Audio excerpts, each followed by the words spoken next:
नाव में बैठा था एक सेठ बहुत बड़ा। धन के उस समय जो धन था वो सिक्कों में आता था, सोने के चांदी में। बहुत से सोने चांदी के जो प्रारूप थे उसके अंदर बंद करके वो नाव पे बैठा हुआ था। तो वार्तालाप में एक व्यक्ति भी बैठा हुआ था, सरल सा।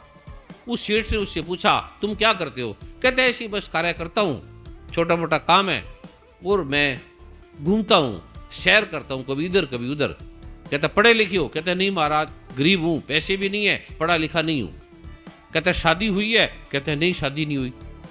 कहते तू पढ़ा लिखा नहीं है, तेरी जिंदगी 100 रुपए में से 25 पैसे खत्म होगी, चली गई है। तो महाराज अब क्या करें, पैसे नहीं है, गरीब हैं, चली गई तो अब क्या, मैं भी क्या कर सकता हूँ, आपकी ऐसी कृपा है, चली गई तो अब मैं क्या करूँ, चली गई तो अब क्या करूँ, चली गई। और दूसरी तेरी शादी नहीं हुई, बच्चे नहीं हुए? कहते नहीं महाराज, कोई शादी नहीं हुई, बच्चे नहीं हुए। कहते तूने जिंदगी के सुख भी नहीं देखे, काम के, भोग के, बच्चों के, परिवार के? कहते महाराज नहीं। कहते समझो तेरी जिंदगी 50 पैसे चली गई। कहता महाराज मैं क्या कर सकता हूँ, चली गई तो चली गई, जाना तो है ही। कहता फिर तेरा कोई बिजनेस, कारोबार, कोई तू एमएलए, मंत्री, मिनिस्टर, इस प्रकार के तेरे साथ तेरा कोई संपर्क है या कोई इस तरह का बिजनेस बड़ा है, हीरे का, सोने का, चांदी का, किसी प्रकार का? कहता महाराज पढ़ाई लिखाई नहीं हूँ, मुझे कोई ज्ञान नहीं है, मैं तो मजदूरी छोटा कर लेता हूँ, कभी संतों के साथ बैठ जाता हूँ और बस इतना सा मेरा है, जो पैसा आता है वो मैं घूम के, यात्रा के, देख के और अपना बस मेरा जो गुजारा करता है। कहते हैं तेरी जिंदगी 75 पैसे चलेगी। अगर तेरा कोई संपर्क ही नहीं है किसी से, तेरी जानकारी नहीं है और तेरी जिंदगी है क्या? कहता महाराज अब मैं क्या करूं, बस ऐसी है और बस मैं थोड़ा सुख ले लेता हूँ, मजे ले लेता हूँ, इधर उधर चला गया, कमा लिया, काम कर लिया और बस मेरे पास तो मजा सुख है और मेरी जिंदगी 75% गई और जो भी सुख है वो मेरे पास है। सेठ सोचने लगा कि मेरे पास इतना धन है, मैंने कभी जीवन में सुख नहीं देखा। तो वो सेठ सोचने लगा कि मेरे पास सुख शांति तो कभी आई नहीं, बाकी तो सब कुछ है और ये आदमी के पास कुछ भी नहीं है और कहते मैं शांत हूँ, आनंदित हूँ। उस मन में सोचने लगा। इतने में बहुत झोंका आया तूफान का। तो वो नौकर उससे पूछने लगा, वो मजदूर पूछने लगा, वो फकीर की तरह घूमता हुआ एक यायावर पूछने लगा, महाराज, सेठ जी, क्या आपको तैरना आता है? कहते तैरना मैं क्यों तैरूंगा, मेरे पास पैसे है, मैं नाव ले लेता हूँ, हवाई जहाज ले लेता हूँ, मुझे तैरने की क्या जरूरत है? कहते महाराज तूफान बड़ा तेज आ रहा है और ये जो आपकी नाव है बड़ी, ये डूबने वाली है, हम सब डूब जाएंगे और तेरे सिक्के के पैसे बहुत भारी हैं और इसको तू फेंक दे, कुछ भार कम हो जाएगा। कहते क्या बात कर रहे हो, ये सोने के चांदी के सिक्के हैं मूर्ख, इसको कमाने के लिए मैंने इतनी जिंदगी लगा दी, मैं पत्नी के लिए गहने बनाऊंगा, घर बनाऊंगा, कोठी बनाऊंगा, इतनी बड़ी, लोग देखेंगे, मेरा नाम सम्मान होगा और तू क्या बात कर रहा है? कहते हैं महाराज ये सिक्कों को फेंक दो, या आपको तैरना आता है? कहते हैं तैरने की क्या जरूरत है, मैं तैरना सीखूं? मेरे जैसा सेठ आदमी और तैरना सीखे, किस तरह की ये वार्तालाप कर रहा है? कहते हैं महाराज तूफान आ रहा है और हम डूब जाएंगे सारे। कहते हैं मैं तो नहीं फेंकूंगा, मैं तो मर जाऊंगा, अगर मेरे पास कुछ पैसे नहीं होंगे तो मैं जी के क्या करूंगा, जिसके लिए मैंने इतने साल विदेश की यात्रा की। कहता महाराज फिर तूफान आ गया, मेरी जिंदगी तो 75% गई, अब आपकी 100% चलेगी, अब पैसे को लेके बैठे।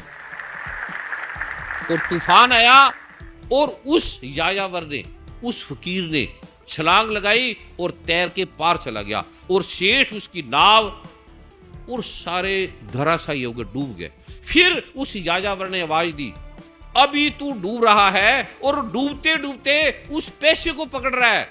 कहते मैंने एक बार खाली टीन का डिब्बा रखा हुआ है, खाली, तू उसको पकड़ ले और भरे होकर छोड़ दे, ये धन को एक बार छोड़ दे, अभी तूफान है, बाद में निकाल लेना।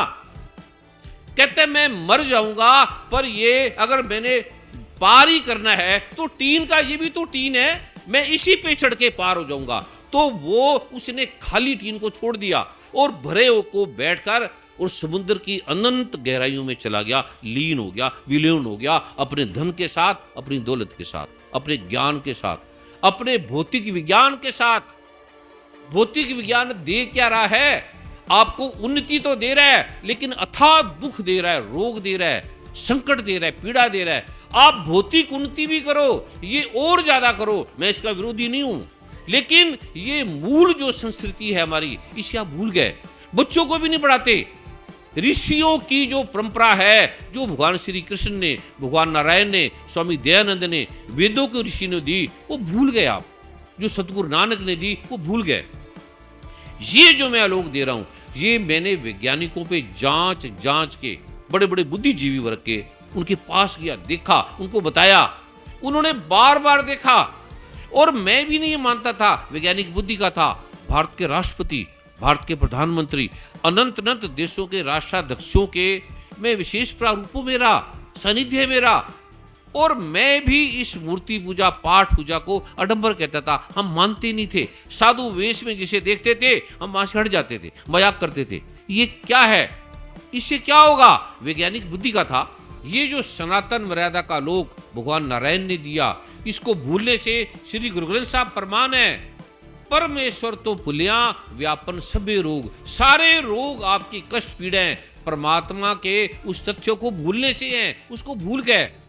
और परमेश्वर तो भूलिया व्यापन सभी रोग, और सर्व रोग का औषध नाम, सारे रोगों की, कष्टों की जो दवाई है, वो नाम है परमात्मा का, उससे सारे कष्ट हटेंगे। तो श्री गुरु ग्रंथ साहब क्यों झूठ बोलेंगे, भगवान शिव क्यों कहेंगे भुक्ति मुक्ति प्रदम चैव पुत्र पुत्रादिकम तथा धन धनादिकम सर्व लब्धते ते निश्चितम। निश्चित का अर्थ है गारंटी, जो इसका पाठ करेगा उसे भुक्ति मिलेगी, भक्ति मिलेगी, सुख मिलेगा, रोग हटेंगे, पुत्र मिलेगा, पौत्र मिलेगा, धन आएगा, संकट हटेंगे, सब समस्या हटेंगी। ये भगवान शिव कहते हैं, मैं इसकी हे मां पार्वती गारंटी लेता हूं, सत्य कह रहा हूं, निश्चित कह रहा हूं, इससे लाभ होगा, और लाभ हो रहे हैं। पहला नंबर ये है कि ये मैं ठीक करने वाला नहीं हूं, मेरा नाम मत लेना, मैं इनको ठीक करने वाला नहीं हूं, मेरा इसमें कोई योगदान नहीं है, मुझे कोई पूजना नहीं, मेरी पूजा नहीं करना, एक नया धर्म, नया डंबर हमने नहीं खड़ा करना। दूसरा नंबर, ये जो ठीक हुए हैं, ये शास्त्रों के तथ्य है, शास्त्र इसके प्रमाण है, जो मैं दे रहा हूं वो शास्त्रों में वर्णित है, और शास्त्र कह रहे हैं, गीता में वर्णित है, धम्मपद में वर्णित है, जिनवाणी में वर्णित है, बाइबल में, श्री गुरु ग्रंथ साहब में, कुरान पाक में, हर धर्म ग्रंथों में वर्णित है।